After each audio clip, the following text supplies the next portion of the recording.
जिंदगी लंबी नहीं महान होनी चाहिए, ऐसे विचार रखने वाले महान क्रांतिकारी जी को कोटि कोटि नमन। आज है 28 सितंबर और 28 सितंबर 1907 को ही जो है महान क्रांतिकारी भगत सिंह जी का जन्म हुआ। जानेंगे उनके जीवन से जुड़े कुछ महत्वपूर्ण तथ्य। मात्र 23 साल की उम्र में वो इस देश के लिए शहीद हो गए थे और जब तक ये देश ये दुनिया रहेगी तब तक उनको हमेशा याद किया जाएगा। इनके घर में ही इनके पिताजी और इनके चाचा जी जो है वो क्रांतिकारी थे, तो बचपन से ही घर में क्रांतिकारी माहौल था। अपने आसपास घटनाएं जो देखते थे उससे इनके जीवन पर कहीं ना कहीं प्रभाव पड़ता रहता था। लेकिन हमारे देश में एक ऐसी घटना होती है जो पूरे देश को प्रभावित कर देती है और ये घटना थी 13 अप्रैल 1919 जलियांवाला बाग कांड। रॉयलेट एक्ट के विरोध में बहुत सारे व्यक्ति वहां पर इकट्ठा हुए थे हमारे देश के, लेकिन जनरल डायर द्वारा, जो कि अंग्रेज अधिकारी था, उनके द्वारा उन पर गोलियां चला दी जाती है और इसमें बहुत सारे देश के युवा बच्चे शहीद हो जाते हैं और इस घटना को पूरे देश में बहुत ज़्यादा दुख होता है।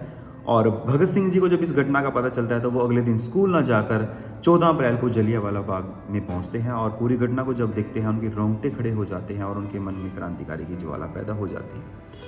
आगे जाकर भगत सिंह जी महान क्रांतिकारी आंदोलनों को देख रहे थे और उनमें भाग भी ले रहे थे। जब 16 साल के हो जाते हैं तो इनके घर वाले इनकी शादी करने के लिए सोचते हैं और इनको कहते हैं कि आप शादी कर लो, लेकिन भगत सिंह जी साफ साफ मना कर देते हैं।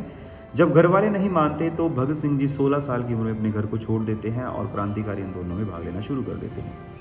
वर्ष 1924 में ये हिंदुस्तान रिपब्लिक एसोसिएशन के सदस्य बन जाते हैं और वहां पर इनके दोस्त बनते हैं चंद्रशेखर आजाद। आगे जाकर इस संस्था का नाम हो जाता है हिंदुस्तान सोशलिस्ट रिपब्लिक एसोसिएशन, जिसका उद्देश्य था कि क्रांतिकारी आंदोलनों को आगे बढ़ाना, नौजवानों को क्रांतिकारी के आंदोलन के लिए प्रेरित करना और भारत की आज़ादी की लगातार मांग रखना।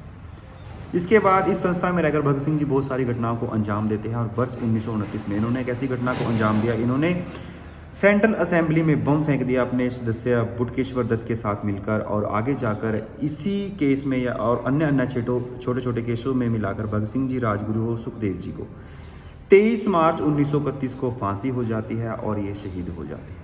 भगत सिंह जी ने अपनी ज़िंदगी में सबसे बड़ी चीज़ है वो है त्याग। इन्होंने अपनी ज़िंदगी में त्याग किया, अपनी ज़िंदगी का, जवानी का, अपने घर का, अपनी पूरी लाइफ का। तो हमें कहीं ना कहीं इनकी ज़िंदगी से त्याग की प्रेरणा लेनी चाहिए। और इस वीडियो को हम यहीं ख़त्म करेंगे और ज़्यादा जानकारी से जुड़ने के लिए हमारे चैनल को फॉलो कीजिएगा। Thank you.